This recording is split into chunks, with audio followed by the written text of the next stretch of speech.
this lesson we're going to talk about a special type of sequence called an arithmetic sequence. And in an arithmetic sequence, is any sequence whose terms differ by the same number. Some examples of an arithmetic sequence: 3, 5, 7, 9, 11, dot, dot, dot. And again, notice the constant difference. We're adding 2 each time to get to our next term.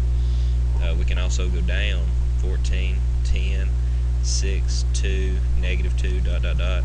Still have a constant difference, but in this case it's negative. We're going down 4 each time. Notice the sequence: 3, 5, 8, 12, 17 is not an arithmetic sequence because we're adding 2, then we add 3, then we add 4. The difference is not constant. Therefore, this would not be an example of an arithmetic sequence. It's very easy to define an arithmetic sequence recursively because of it having a constant difference. Like in this first example, notice that each term is equal to 2 more than the previous term.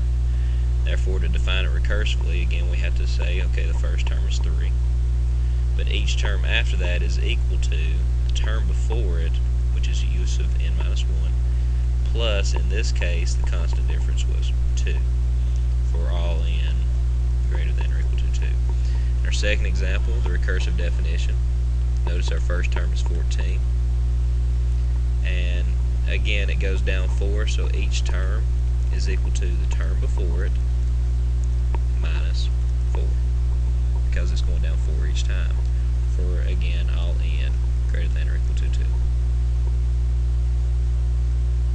Something else very special about arithmetic sequences now, we're going to talk about their graphs.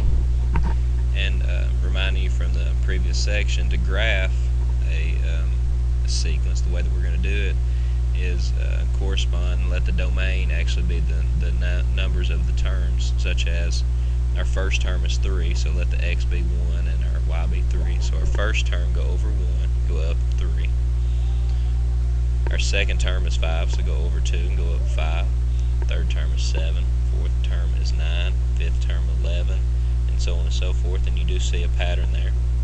Notice that this 3, 5, 7, 9, 11 is a linear sequence.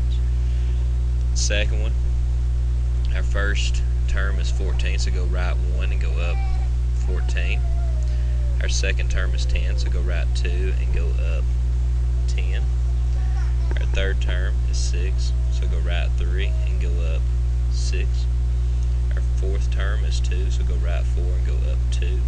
Our fifth term is negative 2. And again, notice the pattern here. Notice that we have in both of these sequences, they are linear. And something else very important that we're going to talk about later on, I'm going to go ahead and introduce it to you now. The common difference in our first sequence was 2. Common difference in our second sequence was negative 4. We talked a little bit, and again, I'm kind of getting ahead of myself, but I want to go ahead and introduce it now.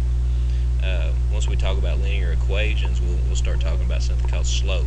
And if you can remember, slope is equal to rise over run. If we actually found the slope of our first linear sequence here, the rise would be 2, the run would be 1, so our actual slope would be 2. Notice the relationship between the common difference and our slope. Same thing happens in our second one. Notice we're slanting down, so we have a negative slope, have a rise of 4, have a run of 1. So therefore, negative slope, rise 4, run 1. Our slope there would be negative 4, and again, notice the relationship.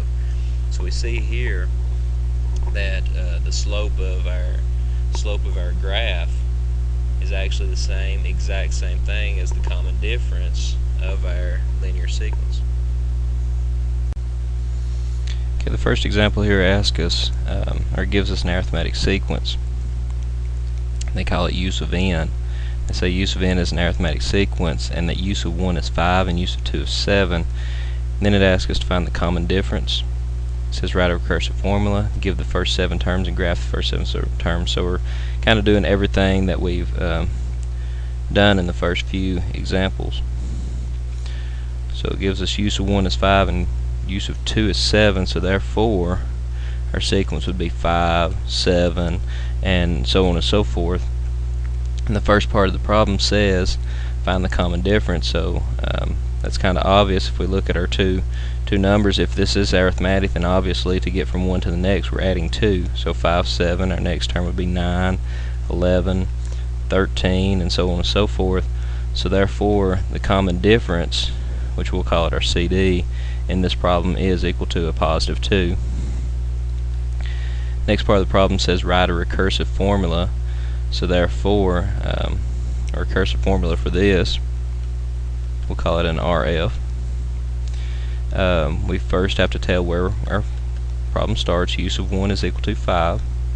Then each term in the sequence, use of n, is equal to the term before it plus an additional 2 more.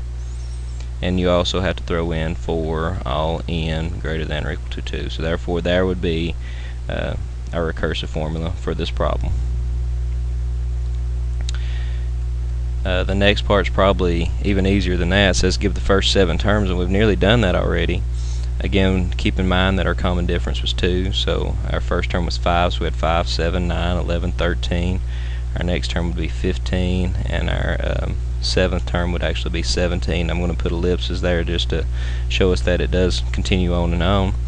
And then it asks us to actually graph the first 7 terms. So the way that we do graph is by letting, since this is our first term, we let that be the element of our domain 1, and the y part, or the element of our range, to correspond to be 5. So when x is 1, y is 1, 2, 3, 4, 5.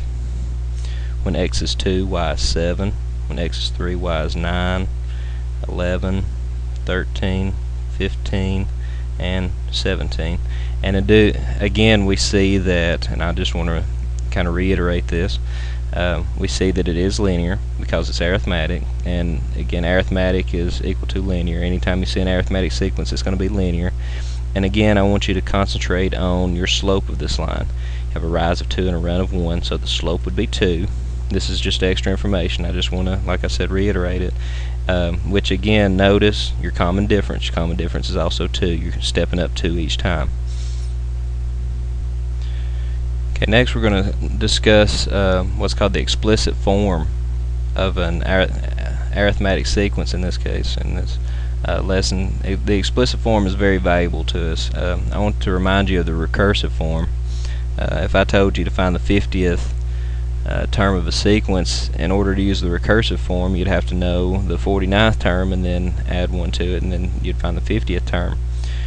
What's valuable about the explicit form is we can find any term in that sequence without knowing the term before it. If we wanted to find the 5,000th term, then we wouldn't have to list the first 4,999. We could simply plug it in. And we do have a formula for the explicit form of an arithmetic sequence, and again, this is arithmetic. This does not apply to the sequences that we'll talk about later. This is only arithmetic. I will show you an easier way to remember how to do this later on, but I do want to show you how to use this form. Let's say that we had the sequence, we'll say 2, 5, 8, 11, 14, and so on and so forth. And if I wanted to define this explicitly, let's just simply, all you've got to do is plug in the information. You've got to plug in U1 into this equation, or this formula, and you've got to plug in D into this formula and clean it up. That's all you've got to do, which seems pretty simple. So therefore the explicit form, our use of n, the nth term, is equal to U1, which if we look at our sequence here is 2, plus n minus 1 in parentheses, times D, which our D in our formula is actually the constant difference, which if you see 2, 5, 8, 11, obviously our constant difference is 3. Now it's just simply cleaning it up. So we have use of n is equal to 2 plus distributive property. We have 3n minus 3. We can't combine our 2 and negative 3, so we have use of n is equal to 3n stays the same. 2 minus 3 is a minus 1. So use of n equals 3n minus 1. And what we have here, our n in this case would be the term number, whether it be 1, 2, 3, whatever term you're looking for, would be our independent variable. Use of n is kind of like our y. That's our dependent variable. And notice that this is in y equals mx plus b form. that if you did graph this, you would have a line, which goes back to what we were talking about a while ago, that if you have an arithmetic sequence, then it's going to be linear. Testing to see if this is actually the definition that defines this. Plug in some numbers. If we want to find the first term, you would plug in 1 for n, and you would have 3 times 1 minus 1, which would give you 2, which is our first term. If you wanted to find the second term, you could plug in 2, and you would have 3 times 2 minus 1, which gives you 5, which is our second term. If you wanted to find your fifth term over here, you'd plug in 5. 3 times 5 is 15, minus 1 is equal to 14. Again, what makes this so valuable is if we wanted to find our 1,000th term. If we wanted to find u of 1,000, we could simply say 3 times 1,000 minus 1, which is 3,000 minus 1, which is 2,999, would be the 1,000th term of this sequence. However, I do feel that there is an easier way to remember what I just showed you, if you can remember the simple fact that arithmetic equals linear. Since this is an arithmetic equation or an arithmetic sequence, it should equal a linear sequence. And what we can actually do, and I'm kind of getting ahead of myself, but I do want to show you, I feel like this is much simpler, and you don't have to remember that formula this way. Since it is linear, then it should fit the form y equals mx plus b. We can find the equation for this, and this is the explicit form. You can find the explicit form or the equation for this sequence by using your slope-intercept. In order to find, and this is how I always find the equation of a line, we need 2 points. We use these first 2 points here. Our first 2 points are 1, 2, because 2 is the first term, and 2, 5. And we need a slope and a y-intercept. First up, let's find the slope, and if you don't remember, and the formula for slope is equal to y2 minus y1 over x2 minus x1, which in this case would be 5 minus 2 over 2 minus 1, which is 3 over 1, or 3. But again, if you remembered, look at the constant difference. From 2 to 5, 3. From 5 to 8, 3. From 8 to 11, 3. The constant difference is 3. The constant difference is the same thing as the slope. So therefore we have our slope, so all we need now is our y-intercept, and then we should have our equation. The way that I find this, I don't use point slope like a lot of teachers may use. I take y equals mx plus b. We now have an m, we have our slope, and take either point, which I'm going to use the point 1, 2. That's an x and a y, and simply plug in x, y, and m into your y equals mx plus b formula, and that's going to show you what your b is. So therefore, we have y is equal to 2, m is equal to 3, x is equal to 1, and we're looking for b, so leave it as b. So that gives you 2 equals 3 plus b.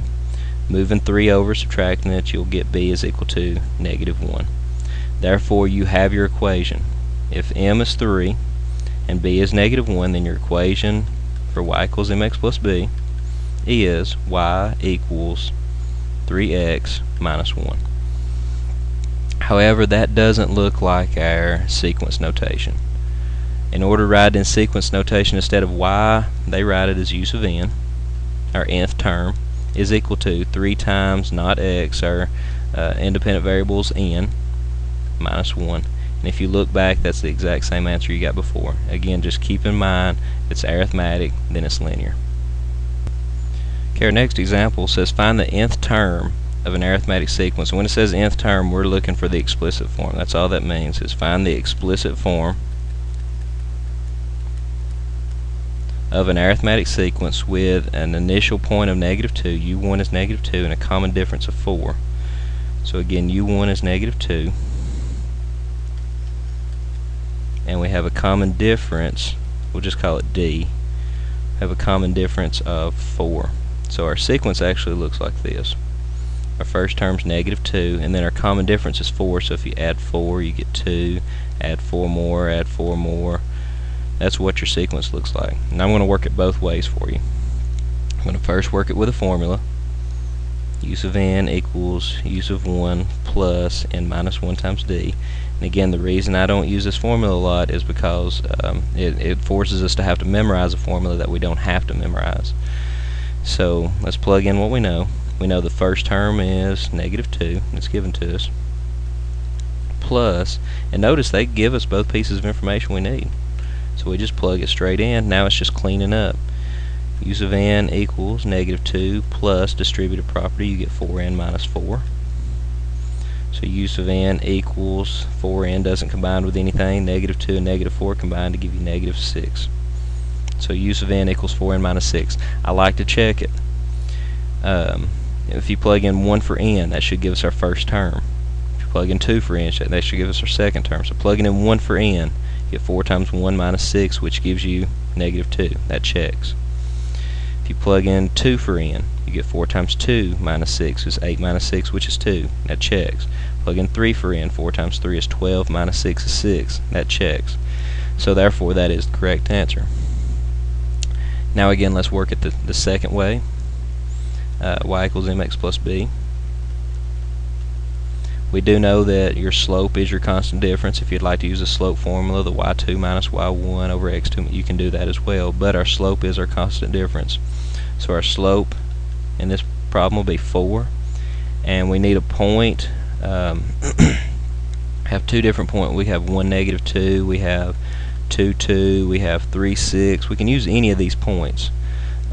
In order to keep everything positive, let's use 2, 2. So therefore we have y is 2, m is 4, x is 2, and b is unknown. We're looking for it. So you have 2 equals 8 plus b.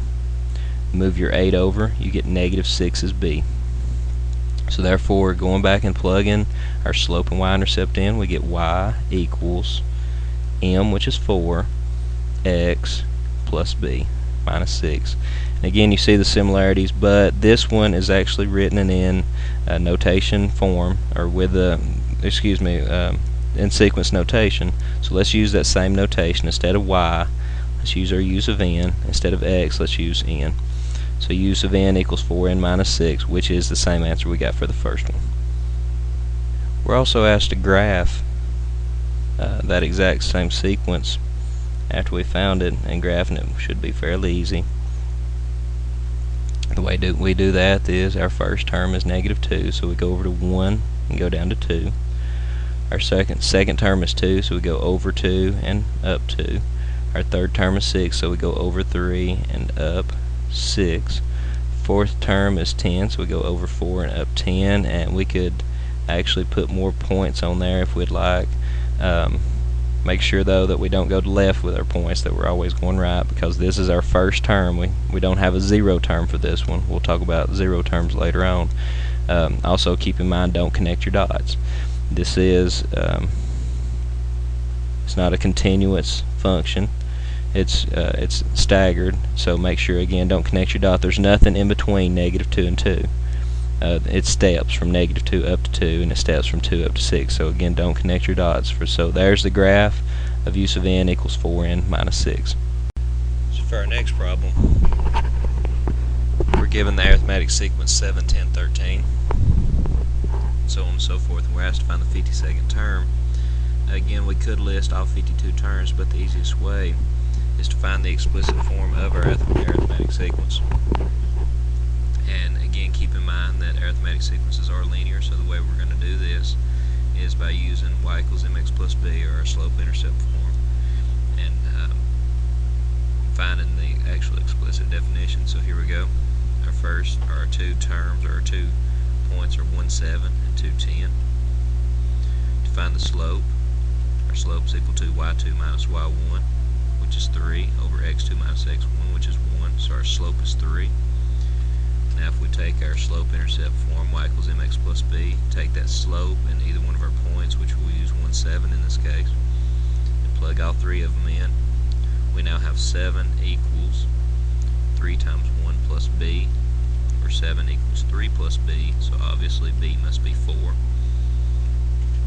So therefore, plugging this back into y equals mx plus b, we get y equals 3x plus 4, or we can write it as in our with our term notation here, u sub n equals 3 times n plus 4. Therefore, this is again the explicit definition of our term 7, 10, 13. If you'd like to check yourself, plug in 1. Our first term will be 3 times 1 plus 4, which is 7. Plug in 2. 3 times 2 plus 4, which is 10. So therefore, we're asked to find the 52nd term, so we're looking for u of 52. So we simply have to plug in 52 for n. 3 times 52 plus 4. So therefore, u of 52 would equal 156 plus 4, which is 160.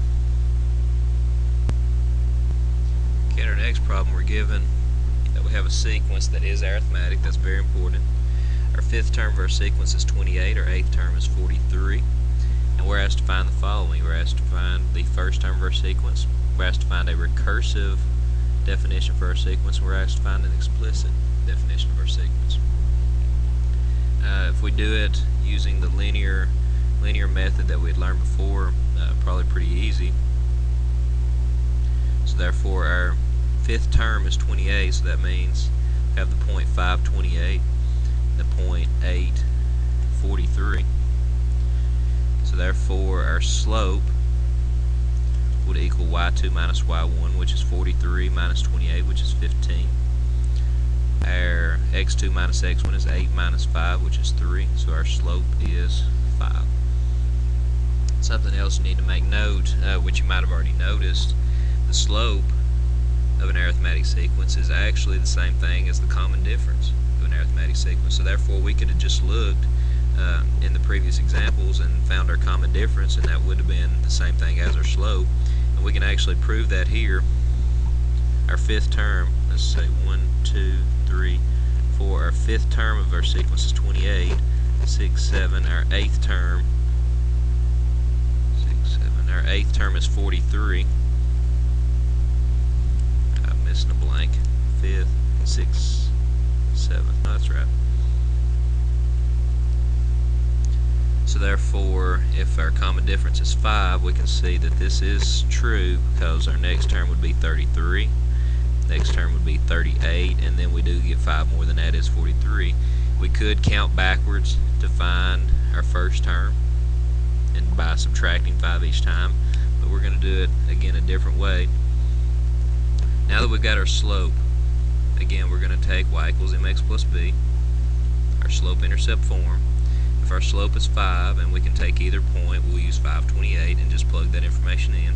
We get 28 equals 5 times 5 plus b. So 28 equals 25 plus b, so obviously b must be 3. Therefore we've already found the explicit form, which would be u sub n equals 5 times n plus 3. So that's our, again, explicit form. We can now find u sub 1 fairly easy. To find u sub 1, we're simply plugging in 1 for n. So therefore, we get u sub 1 equals 5 times 1 plus 3. So u sub 1 must be 8. So we have our u1, we have our explicit form. The last thing we have to do is find our recursive form, and let's see, how can we do that? We have a first term here. We also, from a while ago, I told you the slope is the same thing as our common difference. So therefore, our recursive form, we can say, okay, u1 equals 8. Each term is equal to the term before it plus our slope, 5. For n is greater than or equal to 2. So again, there is your recursive form. Okay, next up we're going to talk about summation notation. And the key here is the word summation. We're actually finding a sum. And when we're dealing with summation notation, we deal with the Greek letter sigma. It's S-I-G-M-A, sigma. And sigma tells us that we're adding up a list of things. And let me show you how we use this Greek letter to denote summations. you see this summation of n equals 1 on bottom, you got a 4 on top, and then you got a 3n squared out to the side. Let me tell you what this actually means. Whatever's on bottom is your starting point. You're going to start here. Whatever's on top, kind of like your finish line, you're going to stop there. So we're going from 1 up to 4, and we're going to plug that in to our expression over here to the side, our monomial. After we plug it in, the big sigma tells us that we're going to add all our answers. So therefore, we're going to start with 1, and we're going to plug it into 3n squared. So we got 3 times 1 squared, which is 3. Then we're going to step up each time. We're going to go from 1 up to 4. So then we're going to go from 1, we're going to go to 2. So we're going to plug 2 into 3n squared. So you have 3 times 2 squared, which is 3 times 4, which gives you 12. Then you're going to the next number, which is 3. You got 3 times 3 squared, which is 27. And then we finally end up at our finish line. So we got 3 times 4 squared, which is 3 times 16, which would actually give you 48. And if you notice, we've actually got some sort of sequence out here, 3, 12, 27, 48. But again, because of the big sigma, what that sigma means is you're going to take these 4 answers. You're just going to simply add them up. Again, we started at 1, went to 4, and we added them all up. So 3 and 12 is 15, 27 is 42, plus 48 is 9. So therefore, you have the summation from n equals 1 to 4 of 3n squared is equal to 90. Okay, we've got 2 more examples of summations that we're going to work. First one says the summation from n equals 1 to 5 of 2n minus 6. And again, I remind you, we're going to start at n equals 1. We're going to plug in all the numbers up to 5. So we're going to plug in 1, 2, 3, 4, and 5 into 2n minus 6. And we're going to simply add them all together. So plug in 1. You get 2 times 1 is 2. Minus 6 is negative 4. Again, we're going to add all these things together. Plug in 2. You get 2 times 2 is 4. Minus 6 is negative 2. Plus, and I'm going to put that in parentheses. Plug in 3, you got 2 times 3 is 6, minus 6 is 0, plus, when you plug in, let's see, we've made it to, we plugged in 1, 2, and 3, we're going to plug in 4, 2 times 4 is 8, minus 6 is 2, plus, and finally we're going to plug in 5, 2 times 5 is 10, minus 6 is 4. And notice something here, when you start adding these together, negative 4 and 4 is going to cancel, negative 2 and 2 is going to cancel. So negative 4 plus negative 2 plus 0 plus 2 plus 4 is going to simply give you 0. So there's your answer. And with the second problem, we have the summation from n equals 1 up to 4. We're going to plug in 1, 2, 3, and 4 into 5 plus 3 n over 2. So we're going to start with 1. So we have 5 plus 3 times 1 is 3. So 5 plus 3 is 8 over 2, which is 4, plus, plugging in 2. Have 5 plus 3 times 2 is 6. 5 plus 6 is 11 over 2, which is 5.5. Plus, we're plugging in 3. 5 plus 3 times 3 is 9. 5 plus 9 is 14 over 2, which is 7. Plus, finally, we're going to plug in 4. 5 plus 3 times 4 is 12. 5 plus 12 is 17 over 2, which is 8.5. The way that I would add this up, 4 and 7 we know is 11, plus 5.5 and 8.5. I know 5 and 8 is 13. If you add the 2 halves, you have another whole. So that's 14. 11 and 14 gives us 25. Okay, finally we're going to talk about partial sums. Let me explain to you what a partial sum is. I have the sequence 1, 2, 3, 4, 5, 6, 7. We see the sequence here. And keep in mind that this sequence is arithmetic, and this partial sums that we're talking about, first off, we're only talking about arithmetic sequences. So a partial sum, think about it like this. If we have this sequence 1, 2, 3, 4, and it does continue forever, it would be impossible to add up this entire sequence, because the sequence does keep getting bigger and bigger, and you're just adding on larger numbers and larger numbers, so there's no way we could add up the entire sequence, but we could add up part of it, which was where partial sums comes in. So we have a formula. I'm going to show you again a way to get around this formula. If you want to add up a sequence from n equals 1 to whatever k is, like that's like saying if we want to add up the first 100 sequences, or the first 100 terms, then k would be 100. So you're summing from n equals 1 to 100 of this use of k. And this is the actual formula: k over 2 times use of 1 plus use of k. So let's say that we wanted to add up the first 100 terms of the sequence, of this 1, 2, 3, 4 sequence that I have up here. So we're going to be adding from n equals 1 to 100 of the sequence 1, 2, 3, 4, and we will call this use of k. We'll say that's our sequence. The way that you would do that, let me put use of k there. The way that you would do that is k, in this case, is however many you're adding up, so 100 over 2. We're just plugging it into our formula here. So 100 over 2 times use of 1, the first term of your sequence, which is 1, plus use of k, which is actually the last term of your sequence, which in this case is 100. So therefore, if we evaluate this, we get 100 over 2, which is 50, times 101, which is 5,050.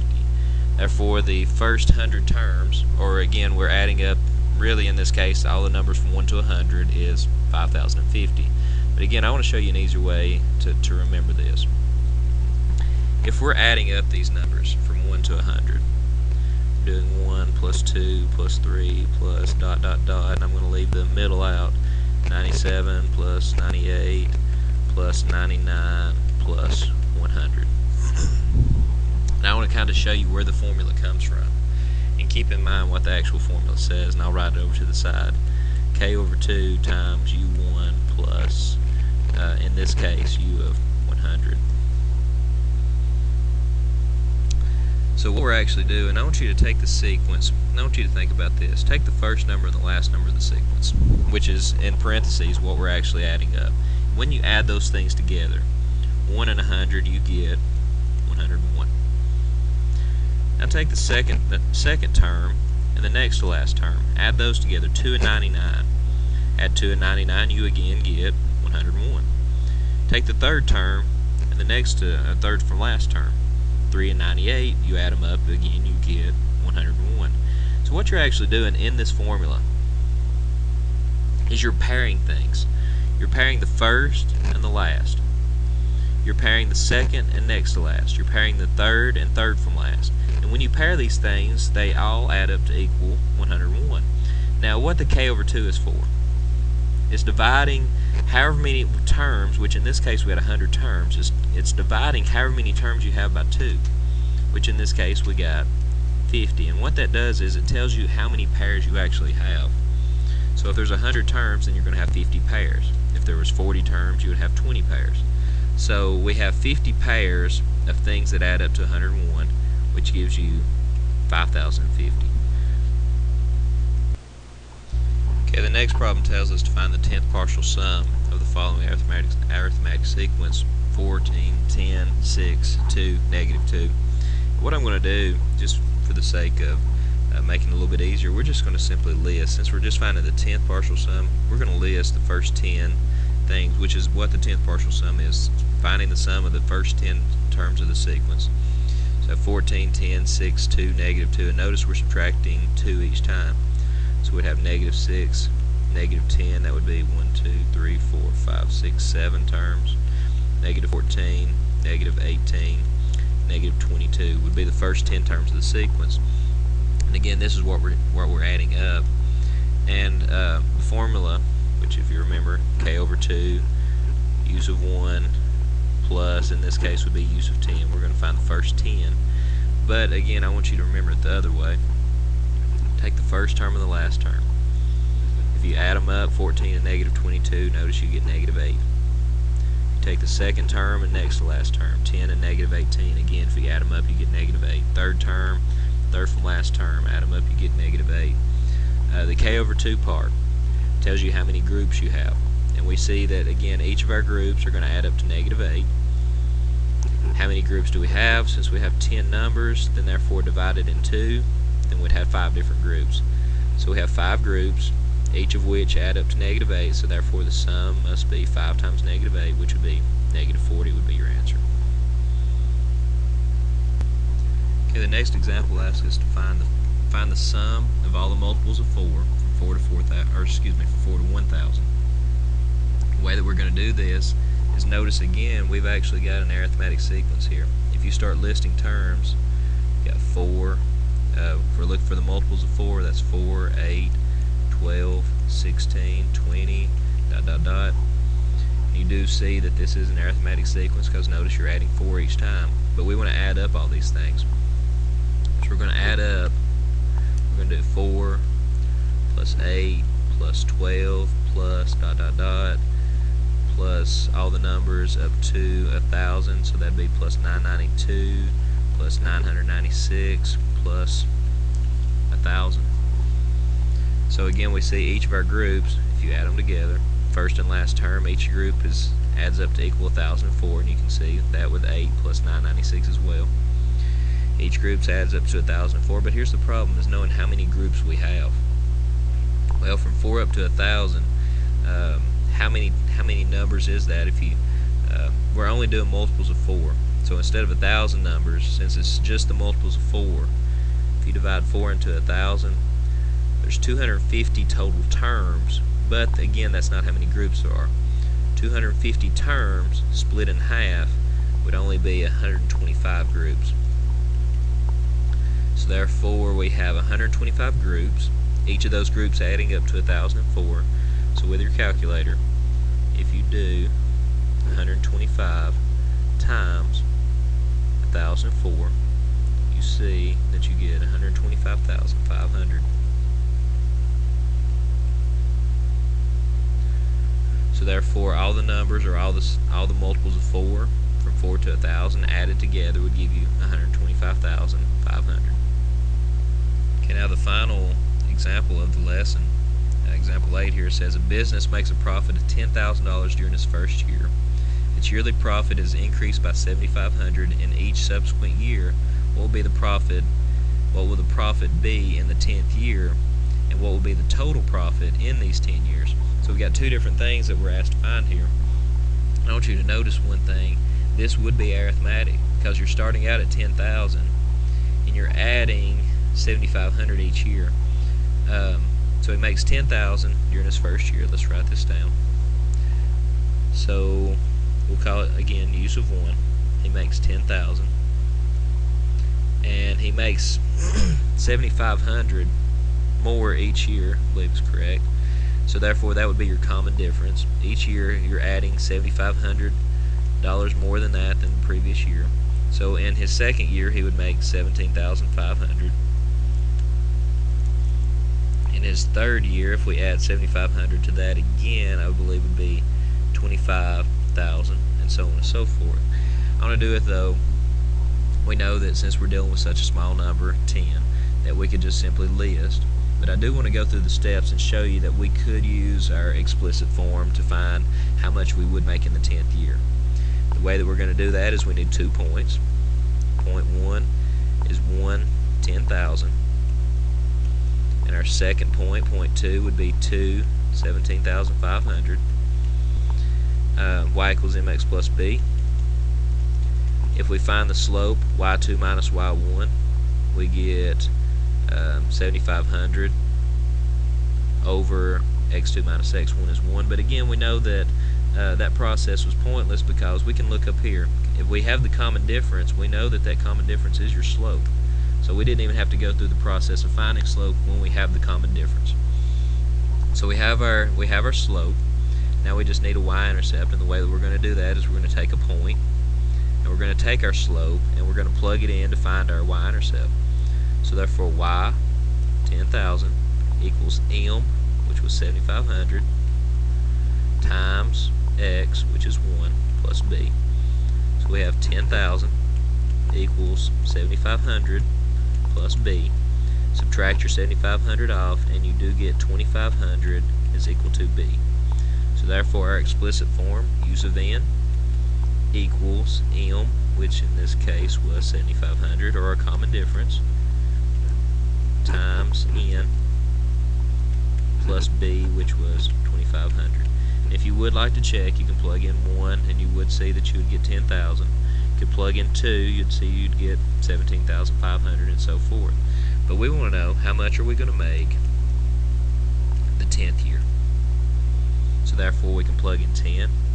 We get u of 10, let me draw a line right there, is equal to 7,500 times 10 plus 2,500, which would equal 75,000 plus 2,500, which would actually be u of 10 would equal $77,500.